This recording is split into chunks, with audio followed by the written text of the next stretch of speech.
Hello everybody, it's Jang here with a look at a COBI set. This is a COBI small army set, a tank obviously. It's the British Cromwell A27M Mark VII.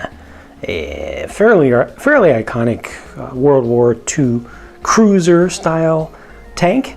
First impression from me, just looking at this thing, comparing it to pictures of the actual Cromwell Mark VII, it's pretty good. They got most of the major details covered pretty well. The tracks on this model are too wide, definitely, but that's because they use the same kind of standardized track pieces that they've used on a number of sets, which makes sense for a building system, you know, brick-based building system. And then the turret is definitely too small here. It's about the right shape. The length of the barrel is pretty appropriate. Overall proportions are pretty good. Just the turret, the main body of the turret itself needed to be just larger in pretty much every dimension. Beyond that, looking pretty good. You notice most of the parts have a really nice smooth shine and sheen to them. The parts quality is actually very good. It's not completely up to par with the best in the business, but it's getting there. It's approaching that. These sloped pieces on the sides are supposed to have a texture on them. You can see that the fitment is pretty good, but not perfect. Not all of this is attached in the most perfect ways, but it's not 100% consistent. But it's more than good enough. Everything went together. Everything is going to hold together well. This is not some cheap knockoff type of set. Check this out. No stickers.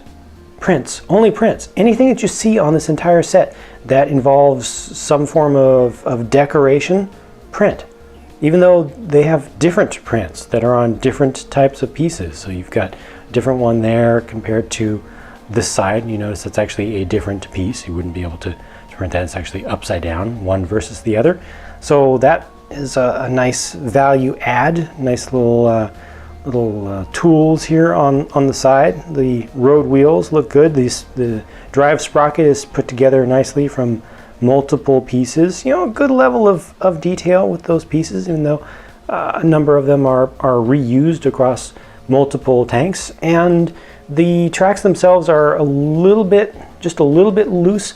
For me, on this particular build, I found that this track ended up being just a little bit more firm than the other side, but this is on a very hard and slippery surface here, but it's still able to move those tracks forward and back, which is a really good thing, because a lot of toys are not able to pull that off, even if they're not building based toys. So that's a good thing there. You have elevation of the main turret here, the main barrel, and that is able to actually go down a little bit, down from level, and it goes up quite a bit. You have your coaxial machine gun right there, just a small little tube piece that's a little bit loose in there, but you can just get that lined up. It actually doesn't fall out. It's a slightly rubbery piece. And then there's the machine gun on the front, actually in the hull, that's able to turn up and down just a little bit, mostly up.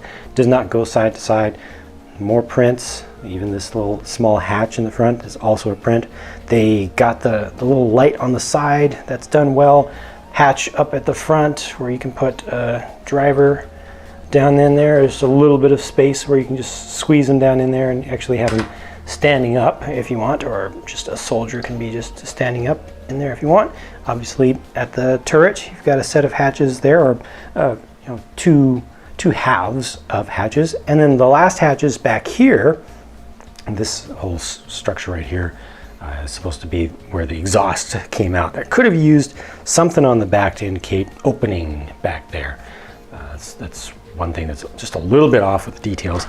This is one thing that does not fit all that well, the hatch for the engine compartment, because that really has to get just really pressed in there. It's actually tough to get it to go down, and then once it is down, getting it to come out, this might take me a minute. Oh, there it goes. Yeah, so that's not all that great. Although there's not that much to be seen in there in total, but I really like these pieces right here. They are 1x2 bricks that have anti-studs on both sides. So you can see the stud of the piece underneath right through there, because it's just hollow.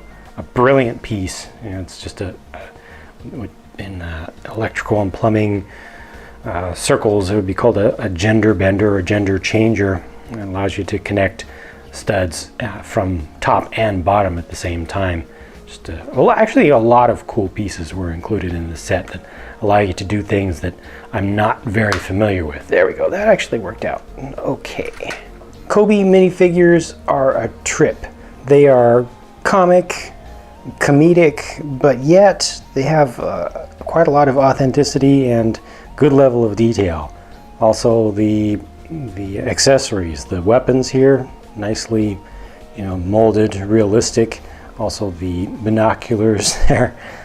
Just the faces are really weird. Notice this one says Poland on the side. Now I did not take the time to research the uniforms here, so if anyone is a World War II historian and has definite info and not assumptions but actual knowledge, and expertise in the uniforms of soldiers of the time, and you want to name these off, exactly what corps each one is from or something like that, please do share that with the rest of the viewers. Like I said, I just didn't take the time, but if anybody has actual knowledge about that, it would be really great to be able to share that with the rest of the folks looking here. But yeah, these are, they are the standard style for COBI, which has or includes waist articulation and then all the other standard articulation that you'd expect for a minifig, with the arms going up and down. The hands can rotate, the heads can rotate. You can remove the head gear if you want to, and the legs move independently.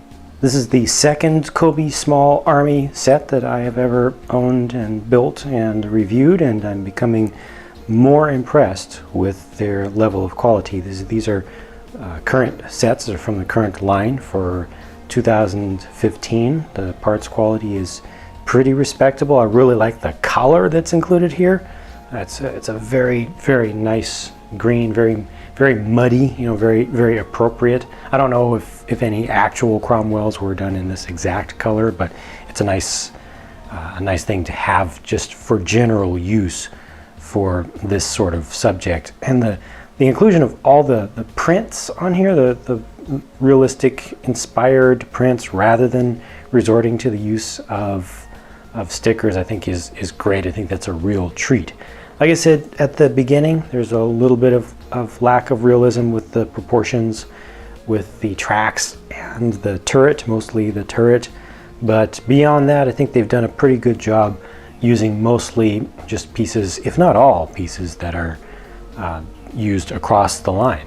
So that's it for my look at this one. If you have any thoughts about it that you would like to share, please do leave a comment, including if you have any again, historic information that's relevant to that. Really looking forward to anything like that. Thank you so much for watching, and I will talk to you again very soon.